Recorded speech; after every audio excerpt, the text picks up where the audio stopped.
had to share my thoughts after watching Dhurandhar. Oh, the mic is here and I'm moving it around everywhere. Shit. Let me know if the audio is coming fine. But anyway, I'll probably be gone offline even before too many people join. But anyway, since I watched Dhurandhar 2 today, I had to share the thoughts so that I don't forget them later on. Later on, we'll discuss in depth as well.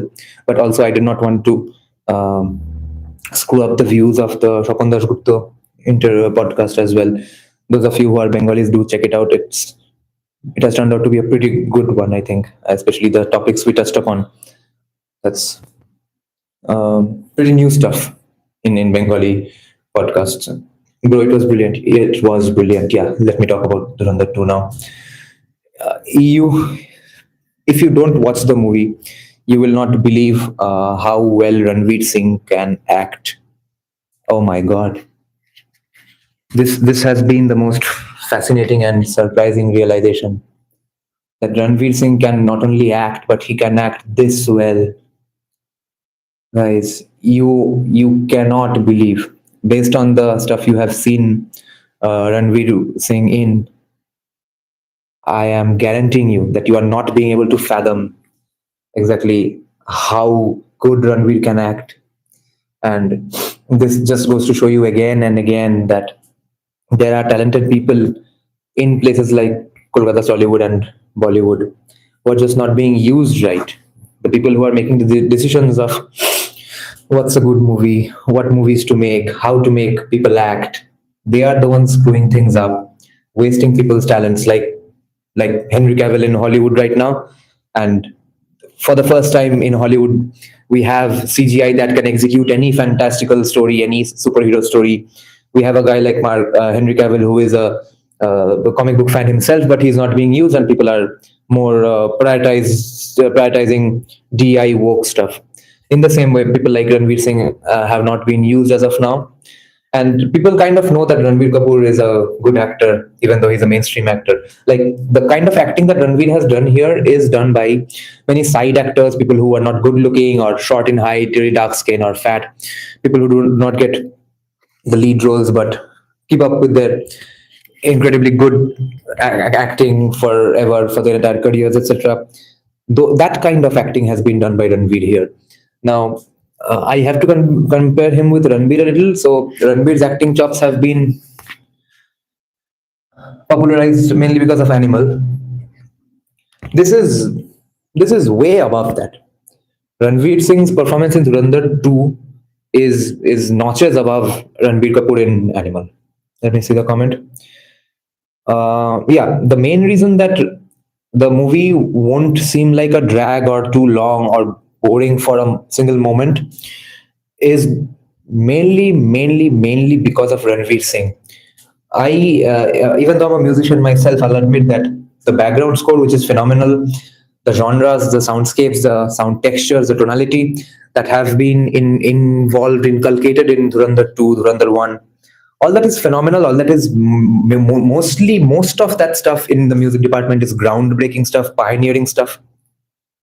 But the 4-hour long Dhurandhar 2 runs on the shoulders of Ranveer. Ranveer's face, Ranveer, the way he sustains, firstly gets and then sustains that traction, the attention on the screens. If Ranveer had screwed up even a little, the movie would be dead. And Sanjay Dutt's acting is non-existent. He's playing Sanjay Dutt, a bulky, stylish guy with a good beard who's walking around in slow motion. That's it. That's Sanjay Dutt's dialogues. I will speak about the 2-3 flaws in the movie because mostly so many things are so awesome that there's no point really in discussing anything. You would have to go through one by one in every department and say, yeah, this was awesome, this was awesome, this was awesome, this was awesome. Yeah, I'll do that as well.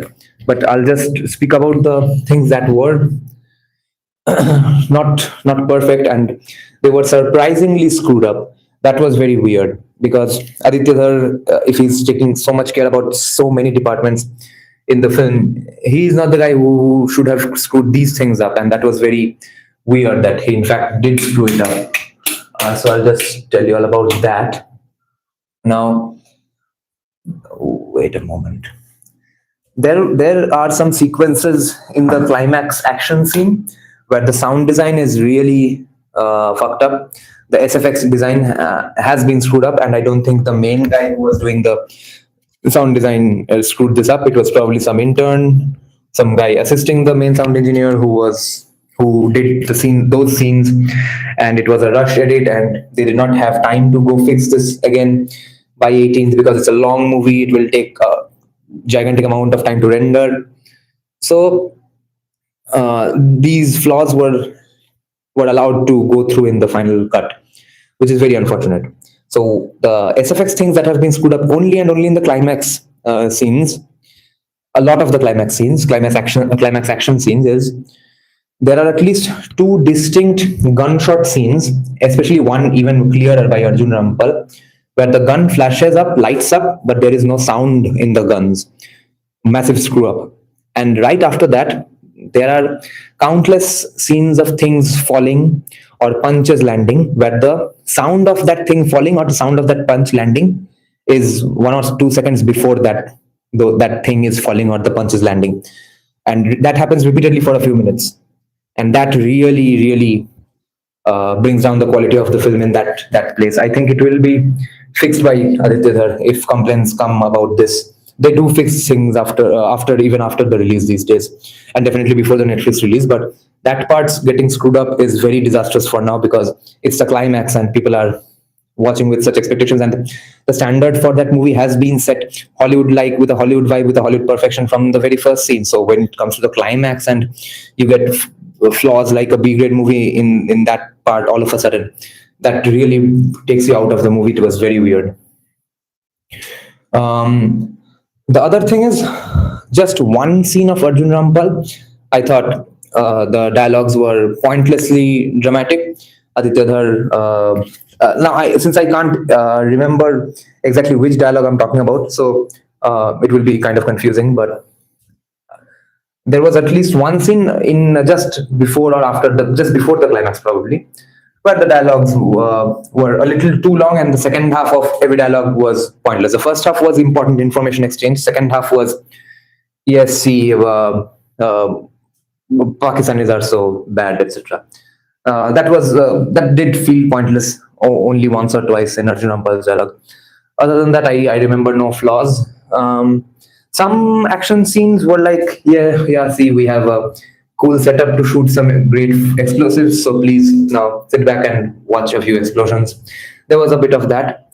At that point, you don't feel bored because you organically, automatically appreciate how beautiful the explosions are. The technicalities of the camera work is great. Even in those scenes, the music is great. But it definitely was not driving the story forward at one point. It was kind of like, see, we have cool gadgets to play with. Come see us play. A bit of that was there. So with those things, the movie could have been cut down to at best 3 hours 40 minutes at max. It could not have gone down further, and it need not go down further because Ranbir's acting carries the movie enough. So it is bad compared to first one? No, it's absolutely not. It's absolutely better than the first one.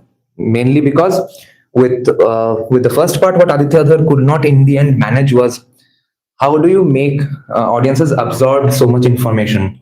That was a huge problem with Dhurandhar 1. Everybody liked the movie way more in their second watching, third watching, because they could not figure out so many things. Dhurandhar 2 is very, very beautifully sleek, lean, and let's say streamlined. It has a very streamlined and sleek lean way of storytelling. And so if you do end up watching Dhurandhar twice or thrice, it will be just for fun. It won't be just because you want to understand more things. You like it as much as you can on the first go, I think. And for the first half an hour, 1 hour, it feels like some magic genius has gotten into Aditya Dhar. He does not make the movie like an Indian in the first 45 minute, 1 hour, because usually movies get better and better near the end. Here, the first 45 minute, 1 hour itself was top notch cinephile kind of filmmaking. And I want to say that fans of progressive music, progressive metal music, must absolutely watch this movie, because especially if you are a musician. For people who are musicians, whose taste will be a little different because they'll just be able to notice more nuances. for those people, Dhurandhar 2 is a must watch, if not for anything else at all. Anywhere that there is any bit of any piece of music, the music is fascinating, technical, rich sounding, nothing predictable at all. There's not a single bar in any music piece in the entire movie that is fucking predictable. So people who are musicians themselves definitely must watch Dhurandhar 2, especially. And what else about the music? Dhurandhar 2, yeah, technically brilliant. The genres were incredible. There was some. By the way, heavy Dark Knight and Dark Knight Rises influences all over the movie. Some of it deliberate enough where I think there will be plagiarism or the copy kar diya jaise claims. Some of it is there. Some of it is, I don't know why Aditya Dhar crossed that line, because in Dhurandhar 1, some scenes you can say are tributes, but you cannot say any scene was ripped off. Dhurandhar 2, you can, if you hated Dhurandhar 2 enough, if you hated Aditya Dhar enough, like people like Dhruv Reddy will say some scenes and some concepts here are absolutely copied. I'll tell you which. Firstly, the music in some sections is like Dark Knight and Dark Knight Rises. There's no problem with that, because after Hans Zimmer, directors, producers, composers themselves everywhere have wanted to replicate that. So the music being Dark Knight-ish somewhere, Dark Knight Rises somewhere is not that big of a problem, because everybody does it these days. But in the scenes where the music is Dark Knight and Dark Knight Rises-ish, in those scenes, the scene itself is Dark Knight and Dark Knight Rises-ish. So it gives you the vibe. It completely reminds you that, oh my God, this was in Batman. And there are a lot of scenes like that in the second half. The one though we discussed where when we discussed Dhurandhar 2 the last day, one scene in the trailer that Ranbir is standing on top of a building with red lights all around him, and he's looking down like this. That scene is a Batman animated series scene anyway. If you check out the intro scenes of the intro music in the Batman animated series, the last scene is Batman standing on a terrace like that with red skies all around him. I thought that was a tribute and it ended there, but I was surprised to see that no, it was more deliberate than that. So there are scenes which are from Batman Begins, the first time that Batman kind of unleashes himself on the world and beats up people in the dockyard and says, I am the night, I am vengeance, I am Batman. That scene is practically there here, with Ranveer Singh as Dhurandhar beating a guy up like that, with all of a sudden his voice also changes. The music is absolutely like Dark Knight. There are countless Dark Knight Rises themes here and there. And the biggest thing that Aditya Dhar conceptually copied is at the end of Dark Knight Rises, Batman Begins, is when all is said and done, there's a long string line playing, and let's say even the climax is done, post-climax is done, but it's ending with some final burst of energy. I'll tell you the exact scenes. In Dark Knight, when Batman starts running away on his bike, and in Dark Knight Rises, when people see that Batman is actually alive in that cafe, in that scene, you remember, up until that scene, the music used to play some slow, lush string sections. ऐसा कुछ चलता रहता है. At that moment, when you see Christian Bale alive, that's when the percussions kick in. And the music is like that exact concept is here in the end. Ranveer Singh, the climax and stuff is done, and Ranveer Singh is kind of chilling for a while. The music, the strings get completed, and all of a sudden it's with large percussions and a similar chord progression. And what else? That scene. That was Dark Knight Rises. Yeah, some stuff like that. This was interesting and funny. So he must have said that his opinion is not. Oye oye, tu meri remix is superb with English rap. Yes, the songs are insane. And then the percussion comes in. Yes. Does it justify demonetization? Demonetization, obviously, completely. But I see them as tributes, not copies. This one blurs the line. This one is a little beyond tribute. I like Destiny song very much. Yes. Watching it on Sunday. Yes. দাদার একদিন তুমি কি কি বই পড়ছো তার video বানাবে অনেক। এখন তো কিছু বই পড়ছি না, এখন তো ইলেকশন আর নিজের ভিডিও এডিটিং নিয়ে ব্যস্ত। I made one political promo that's not released yet. If the person whom I made it for, if he gets the candidacy, then it will release. Otherwise, it will disappear in the history books. I've been dreaming of becoming a filmmaker since I was in high school. The first documentary I've made, editing for that is going on. It's a travelogue slash political documentary. That will be about a 35-minute, 38-minute documentary. But separately, I've made a 7-minute political promo slash campaign material stuff. And that I don't know if it will release or not. Let's see. So it comes up till modern day, right? I knew it. Yes, yes. Is part one better or this part two is better? Rewatchable, yes, but not for the reasons that you would rewatch Dhurandhar 1. Dhurandhar 1 was like, holy shit, what was that? I need another viewing to get around the facts. Dhurandhar 2 is very watchable, very understandable. If I had money, if I was not broke as fuck right now, I would watch it again just for the fun of it. And its editing pacing is even better than Dhurandhar 1. Okay, Dhurandhar 1 is actually shorter than Dhurandhar 2, right? But Dhurandhar 2 feels like a shorter movie than Dhurandhar 1, even though it's longer. The editing is that much better, the story is that much fatless, and Ranbir's acting is that much better. Too much of a fanboy at this point to look at Aditya sir completely. Yeah, yeah, fair enough, fair enough. I was the same way at your age. Really, wait, really, or subtle propaganda demonetization seems like a futile exercise by many. Yeah, yeah, there are arguments there, but there is one angle that, if even if I take the worst case scenario, that Modi had no intention of screwing with the Pakistani terrorists at all with demonetization, even if that is the argument, even then the truth is that it did fuck up their operations, and that has been shown here as if it was done for that. That's just that slight tweak. I wouldn't call that propaganda. But with even better, definitely yes. Does runtime even?